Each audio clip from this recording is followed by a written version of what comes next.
สบายดีต้อนรับทุกคนกลับคืนมาที่ช่องนี้อีกครั้งมื้อนี้ค่อยจะสอนวิธีเบิ่งแนวที่จะลงทะเบียนสร้างบัญชีที่ซ่านไม่ฮีมาอย่างละเอียดและเข้าใจง่ายที่สุดสำหรับผู้ที่ลงทุนด้านมีเมียก็รู้อยู่แล้วว่าซ่านไม่ฮีในเวลานี้แม่นซ่านอันดับ1ของโลกเฮาก็สามารถวางใจได้เฮาลงทุนด้านมีเมียและก็เช่นเดียวกันการเก็บรักษาเงินหรือทรัพย์สินจำนวนใหญ่ของพวกเขาไว้ในซ่านนี้เฮาก็รู้สึกวางใจเพราะว่ามันแม่นอันดับ1ของโลกเลยนะพวกเจ้าสามารถวางใจได้ดังนั้นเข้าสู่หัวข้อหลักค่อยจะสอนพวกเจ้าพยายามเบิ่งวิดีโอนี้ให้จบเพื่อที่จะสามารถเข้าใจได้ดีนำขั้นตอนทำอิฐพวกเจ้ากดเข้าไปที่ลิงก์ที่อยู่ด้านลุ่มค่อยวางไว้ในส่วนคำอธิบายของวิดีโอนี้พวกเจ้ากดเข้าไปที่ลิงก์นั้นห้ามกดเข้าไปที่ลิงก์ของคนที่บ่น่าเชื่อถือเด็ดขาดเพราะว่าเกี่ยวกับเงินพวกเจ้าต้องให้ความสำคัญและจงใจจำเรื่องนี้ไว้เพราะว่าตอนนี้มีการลอกลวงอย่างร้ายเมื่อพวกเจ้ากดเข้าไปที่ลิงก์นี้แล้วหน้าจอจะปรากฏออกมาแบบนี้สบายดีต้อนรับพวกเจ้ามาสู่เมยิลอยู่นี้แม่นส่วนอีเมลพวกเจ้าต้องให้ความสำคัญว่าต้องใส่อีเมลหลักของตนเองเป็นยังต้องใส่อีเมลหลักเพราะว่าเมื่อมีปัญหาใดเกิดขึ้นในแพลตฟอร์มพวกเจ้าสามารถร้องทุกข์ได้ง่ายเพราะว่าพวกเจ้าเป็นเจ้าของอีเมลนั้นแท้และพวกเจ้ายอมรับเงื่อนไขนี้แล้วค่อยจะกรอกอีเมลหลักของตนเองแล้วหลังจากนั้นพวกเจ้ากดถัดไปตอนนี้พวกเจ้าเช็คอีเมลเดอร์แพลตฟอร์มได้ส่ง6ตัวเลขไปหาอีเมลของพวกเจ้าแล้วพวกเจ้าก็กัดลอกออกมา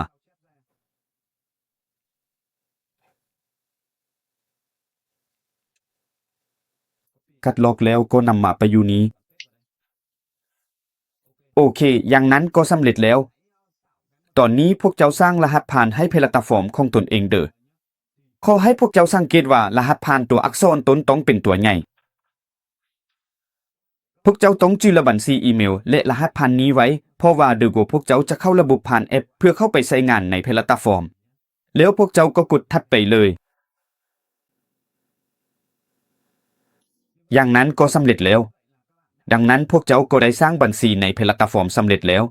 ขั้นตอนต่อไปแม่นขั้นตอนที่สำคัญหลายค่อยจะแนะนำวิธีอ้อมบัญชีให้พวกเจ้าหมายถึงการสร้างขั้นตอนความปลอดภัยและการยืนยันตนดังนั้นดีที่สุดควรเฮ็ดผ่านมือถือเพราะว่าถ้าพวกเจ้าเฮ็ดผ่านมือถือมันจะง่ายหลายและพวกเจ้าก็สามารถใช้มือถือในการลงทุนได้ง่ายดายการดำเนินการก็ง่ายหลายขั้นตอนต่อไปค่อยจะแนะนำพวกเจ้าผ่านมือถือนะต่อไปพวกเจ้าก็ให้ใช้มือถือนี้พวกเจ้าเข้าวีนี้แล้วดาวน์โหลดแอปไม่เย่ขึ้นมานะพวกเจ้าเข้าวีนี้อยู่นี้แล้วพวกเจ้าพิมพ์คำว่าไม่ยีออกมานี้พวกเจ้าค้นหานี้พวกเจ้าสังเกตอยู่ข้างถึงนี้มีคำว่าไม่ยีอยู่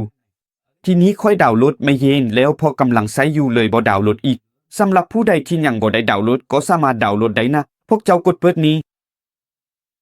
แล้วในหน้าตานี้พวกเจ้าให้กรอกอีเมลที่เพิ่งได้มาอีเมลที่พวกเจ้าเพิ่งสร้างบัญชีตามที่ค่อยได้แนะนำไปแล้วนั้นพวกเจ้าก็เข้าไปนี้พวกเจ้ากดถัดไปนี้แล้วพวกเจ้ากรอกรหัสผ่านเข้าไปนำนะรหัสผ่านที่เพิ่งได้มาที่พวกเจ้าสร้างบัญชีแล้วนั้นพวกเจ้ากดถัดไป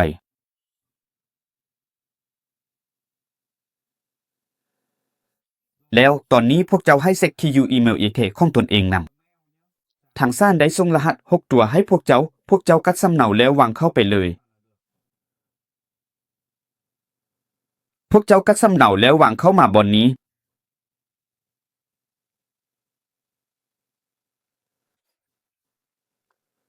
โอเคอย่างนี้ก็คือว่าพวกเจ้าได้เข้าระบบสำเร็จแล้วในแอปไม่เย่งอยู่ในโทรศัพท์แล้วขั้นตอนต่อไปคือพวกเจ้าเติมข้างการยืนยันตัวตนในซ่านนี้ก็ให้พวกเจ้าสังเกตในหน้าจอนี้สำหรับพวกเจ้าที่อยู่ประเทศอื่นก็ให้กรอกข้อมูลประเทศอื่นเข้าไปพวกเจ้าอยู่ประเทศใดก็ตามก็สามารถเลือกประเทศนั้นได้ตอนนี้ค่อยอยู่ประเทศเวียดนามค่อยจะเลือกเวียดนามและพวกเจ้าก็ให้สังเกตนี้ในหัวข้อนี้คือพวกเจ้าจะยืนยันตัวตนโดยใช้บัตรจีนี้นะไม่ถึงบัตรประจำตัวประชาชนที่อยู่ข้างถึงนี้ทางซ่านเข้าแนะนำให้พวกเจ้าเลือกอันนี้มันปลอดภัยหลายดังนั้นพวกเจ้าควรเลือกอันทำอิฐนี้เลือกอันทำอิฐนี้เป็นนี้แล้วอยู่นี้มี2ทางเลือกอันนึงคือพวกเจ้าอัปโหลดรูปภาพขึ้นอยู่ข้างลุ่มนี้ส่วนอันอยู่ข้างถึงนี้ก็คือพวกเจ้านำกล้องถ่ายรูปส่องเข้าไปที่บัตรประจำตัวประชาชนของพวกเจ้าเพื่อยืนยันค่อยจะเลือกอันทำอิฐเลยเพื่อความสะดวก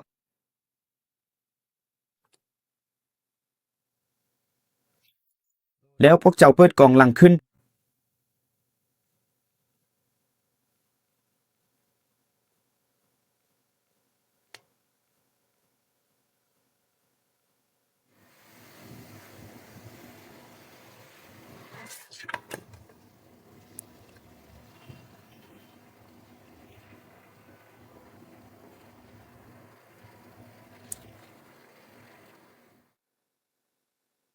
แบบนี้ก็โอเคแล้ว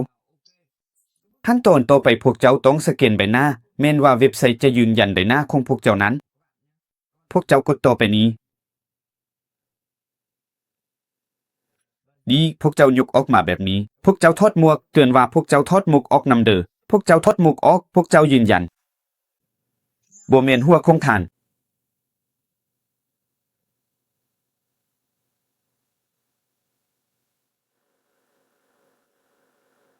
เปิดปากคงทานตื่มโอเคสำหรับพวกเจ้าที่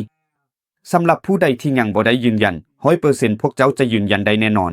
ที่นี้ค่อยใช้แอปเมยิลนี้มาหลายปีแล้วเลยบ่สามารถยืนยันได้อีกค่อยเพียงแต่แนะนำวิธีเฮ็ดให้เจ้าเท่านั้น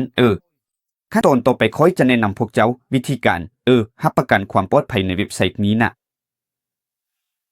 แล้วพวกเจ้าเบิ่งเข้าไปในหน้าจอนี้พวกเจ้ากดเข้าไปที่ส่วน3จุดนี้แล้วพวกเจ้ากดเข้าไปกดตัวนี้เข้าไปส่วนโปรไฟล์ของพวกเจ้าแล้วต่อไปพวกเจ้าเลื่อนลงมาส่วนรับประกันความปลอดภัยนี้เลือกส่วนรับประกันความปลอดภัยนี้แล้วพวกเจ้าลากลูกศรอยู่ข้างลุ่มลงมานี้พวกเจ้าต้องสังเกตให้ดีสำหรับอีโมนี้พวกเจ้าอัวแล้วนะในหน้าแวนี้อันนี้มันสำคัญหลายนะพวกเจ้าต้องยืนยันอันนี้เด้ออันนี้แท้จริงแล้วมันก็แต่เป็นการสแกนใบหน้าเท่านั้นเพื่อที่จำบัญชีของพวกเจ้าเมื่อพวกเจ้าเข้าระบบจะได้ไวหลาย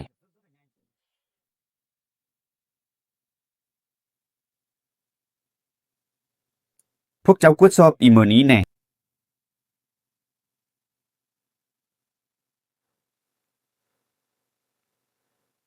ถูกพวกเจ้ากดถัดไปนี้แล้วอย่างนี้คือว่าเข้าได้สแกนใบหน้าของพวกเจ้าแล้วเด้ออย่างนี้ก็โอเคแล้ว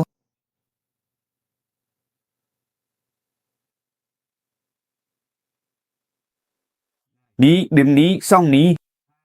ขั้นตอนต่อไปแม่นเลขโทรศัพท์ของพวกเจ้านี้พวกเจ้าเลือกเลขโทรศัพท์นี้แล้วเพิ่มเลขโทรศัพท์เข้าไปพวกเจ้าอยู่ประเทศใดก็สามารถเลือกประเทศใดก็ได้เด้อตอนนี้ค่อยอยู่ประเทศเวียดนามค่อยจะเลือกเวียดนาม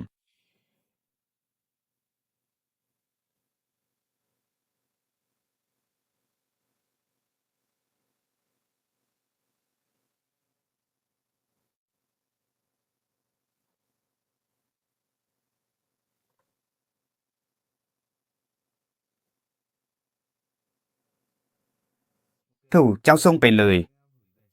เขาจะส่งข้อความหาพวกเจ้าเด้อทานใส่รหัสนี้